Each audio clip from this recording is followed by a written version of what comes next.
they did it for their own interests. They used Marxism as the propaganda, as the ideological propaganda to make people believe that they're going to effect drastic social economic changes. But as it turned out, you end up having a bunch of plutocrats or bureaucrats, with a little group of privileged males, mostly males. If you were to do a historical survey on what's been happening in many countries that have gone through, some kind of revolution, who ends up being in power? It's mostly males, and they tend to report a similar thing that what happened during what they claim to be a oppressive, dictatorial regime. And I'm very critical of Cuba, even though I admire Castro's courage and determination. But when you look at the way the system is set up over there, it's a bunch of males who are controlling most of the population. Who are in some way oppressed. A Cuban cannot leave Cuba whenever he or she wants to leave Cuba. I don't believe they're allowed to have a passport unless you are an athlete, you are a singer. Then you can go perform in another country and return to Cuba.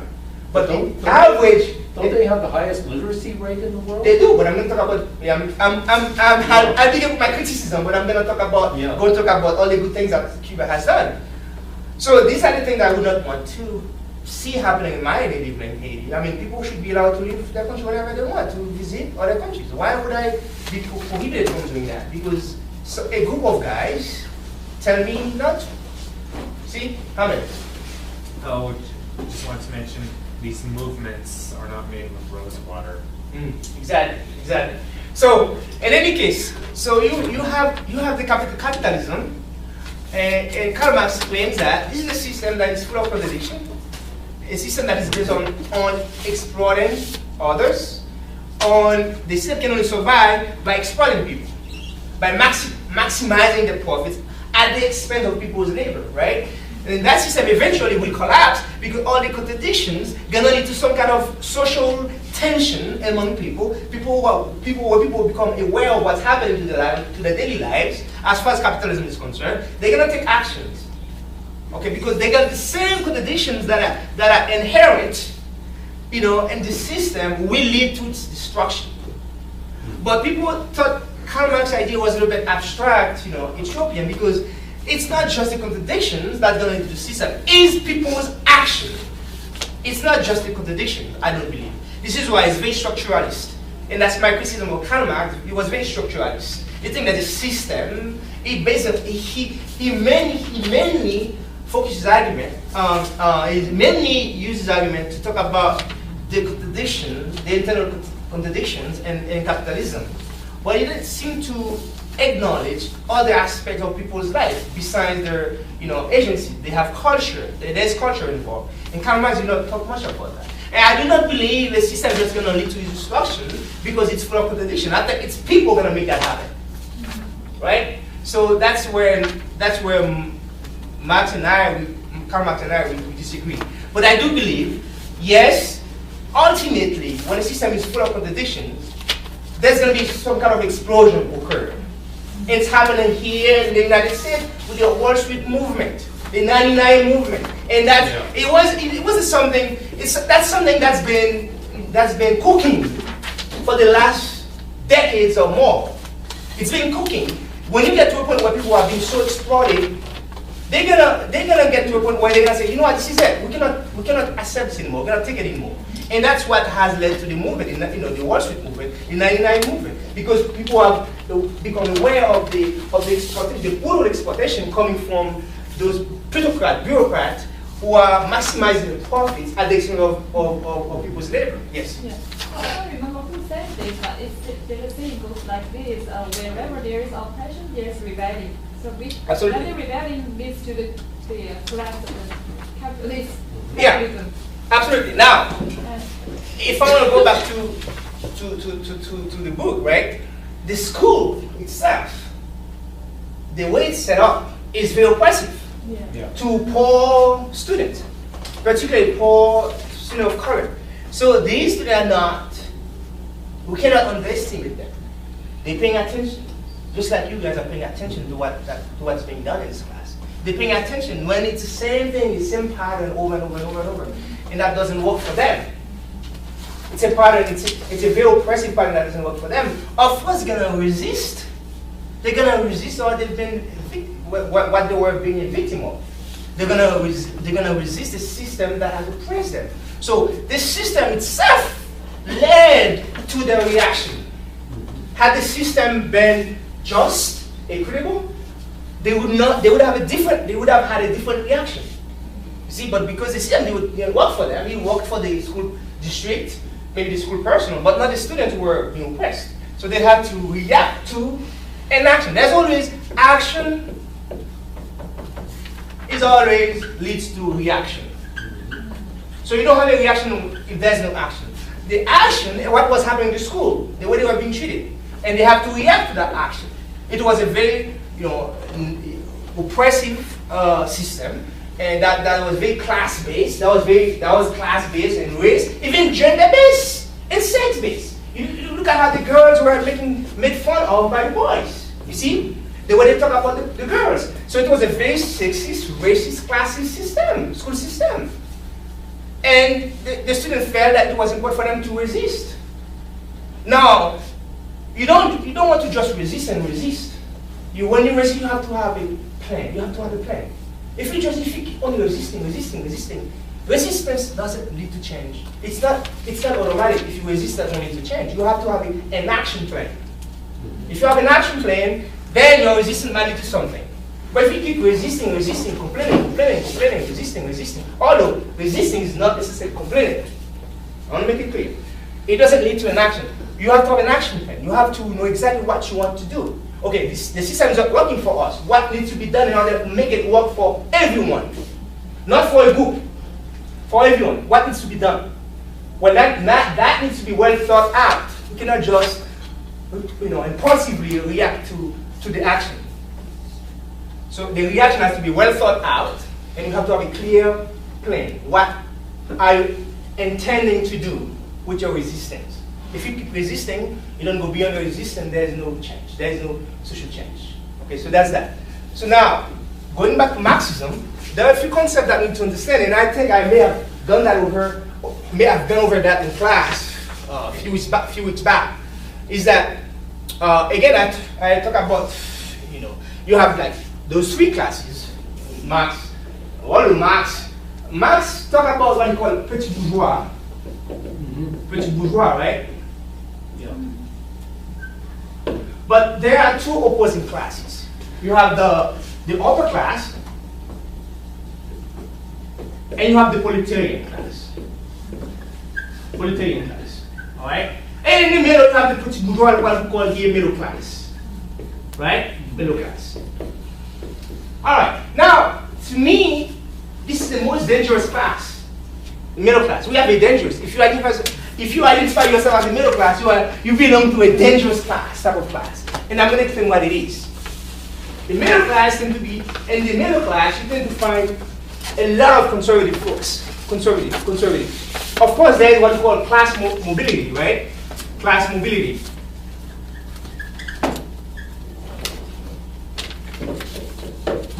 Someone like myself, I somehow managed to move from poor working class, a lower middle class, now what one would call me now middle class. Okay, so I've gone through stages. Okay, so I was born poor, very poor. And like I said in class, I didn't know how poor I was until I came here, because I was able to compare. Even though there is what we call here, there is a third world within the United States. Meaning that there are people who are living under, exactly, their living condition might even be worse than that of some people living in Haiti. Remember, in Haiti, there's a class issue as well. In any third world, any country for that matter. There you have the super rich, the middle class, and the poor, the extreme poor. Right? Let's go back to this. So I managed to move from working class to middle class. What middle class now? Middle class, and eventually maybe upper middle class, which I'm not really interested in. I don't really care about that. So the middle class, when you get to the middle class, unless you have a historical consciousness, you tend to adapt to to a lifestyle that people from the middle class are used to, or at least they give the illusion you can aspire to get there. You should aspire to get there because there's a you know a better living standard here. If you can get to that ladder, there are ladders, right? Different ladders. You go through the scales, right? So, but my Marx argue the class that can be truly revolutionary is the proletarian class. Proletarian class because they have nothing to lose. If you're extremely poor, you don't know how you're going to pay your rent, you're homeless, you don't have much to eat, you have nothing to lose. Yeah. This is the class that you can count on to make a revolution happen. Because they have nothing to lose. They have no class interest, so to speak. But the middle class are dangerous because they don't want to fall back here. They want it at some point. They don't want to fall back here. They want to climb the ladder. They couldn't climb the ladder until they get here. That's, again, I'm generalizing. I'm generalizing. Not all middle class people think that way. I don't think that way, by the way. But there are many middle class people who think that way. They don't want to fall back here. They are so scared. My mom is wrong. She doesn't want to fall back here. She believes she's middle class, even though I'm Melbourne. She's a working class woman, right? Well, she believes she's middle class, even though she depends on me to take care of her, or well, my brother and I. But she believes she's middle class. Of course, in a way, she has she has experienced some middle class type lifestyle, so to speak. Okay, due to the fact that my brother and I, we are more or less financially stable, we can help her out. But growing up, she was poor, and so was I. So she doesn't want to fall back here. Therefore, if she can move up, that's what she would like to be. So that's what makes middle class folks the most dangerous class, because they don't have nothing to do with the masses. In fact, even when some of them are from the masses, they don't have anything to do with the masses. They don't want to talk about the masses. They try to forget where they're from. They suffer what Amilcar Cabral would say, historical amnesia. They want to forget where they come from. Or you can never forget where you come from. You can never forget. You may have the illusion. You can give people the illusion that you are not from here, but people can smell it sometimes because your class comes out. Yes. In the final chapter of Feminist Perspectives on Social Research, I remember reading something about memories, that memories allow us to not only remember, they allow us to shape what we remember. Because we can think certain things to, as long as it fits whatever we are trying to, darn it, where is it? This is from... You can paraphrase what you say, what you're trying to say. Yes, our memories are not only allow us to remember, they allow us to forget. At any given time, we may remember, forget, and reinvent certain aspects of our personal and collective past because individual and collective memories each try to validate the view of the past that has become important in the present. I agree with that. I agree with that assertion. And memories, we tend to repress them because sometimes we don't want to remember what happened to us. Or sometimes we've been taught, many of us have been taught to forget. Because we've been bombarded by so much information on a daily basis to a point where we tend to forget what happened yesterday. Because what happened today can be overwhelming to a point where you can forget what happened yesterday. And that's a strategy that the media, the mainstream media use to somehow cause people historical amnesia. Because if you forget, then you're not going to take any action. But if you remember what's been done to you and your family or wherever, you might want to do something to change that, right? But if you forget, at least you convince yourself that you forget, then you're not going to do anything. Anyway, to finish the conversation, this mini lecture, again, Karl Marx believed that this is the most progressive or revolutionary class because they have nothing to lose. The middle class doesn't want to go back here, so they're aspiring to become upper class, and doing so, they end up reproducing the same cycle. They're reproducing the same strong repression because they want to. Like, I'm very comfortable. I'm comfortable. I'm not rich, super rich, but I can eat. I have a status. Why do I want to compromise that? Why do I want to take risks? I can just keep my mouth shut. And what's the upper class doing? The upper class, I mean, the upper class, usually people who are upper class are those whose parents, great-grandparents, have somehow pass on the wealth. And they don't have much to do. I mean, or you have people who are born in middle class, Are the upper class fearful? Of course they are. Okay. Because they know that they are it's two opposing classes. They are afraid that those from what Karl Marx called the Lupenproletariat, the Lupen, I don't know how you say it in English, Lupenproletariat, they are the so they will seek any opportunity to overthrow this class and get back what's been stolen from them for generations. You see? So you have like three classes. And people can talk middle class, lower middle class. You can add as many layers as you want. But in my opinion, if I want to be a little bit dichotomic in my thinking, there are two classes. Working class and the upper class. Because if I lose my job, if something happens to me and I'm prevented from working to earn a living, guess what's going to happen to me? I will have no choice but going back, maybe moving with my brother, or go back to Haiti and whatever. I mean, or have someone in my family taking care of me, because I don't have the wealth. I didn't have rich parents who left, tons of wealth for me after they died.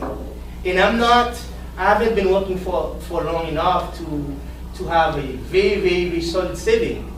And I haven't been schooling people up to make money. I've been making a decent, honest salary. So I don't make money. I'm not a business-driven person. I don't make money out of people's misery or labor. So I don't have what they call it, gold money. I don't have that. So I can easily fall back here, particularly if I'm taking risks, speaking against the interests of those who are here, who have tons of resources to shut me off, because they can use the media. They can use all kinds of conspiracy against those who are speaking up. And we also need to understand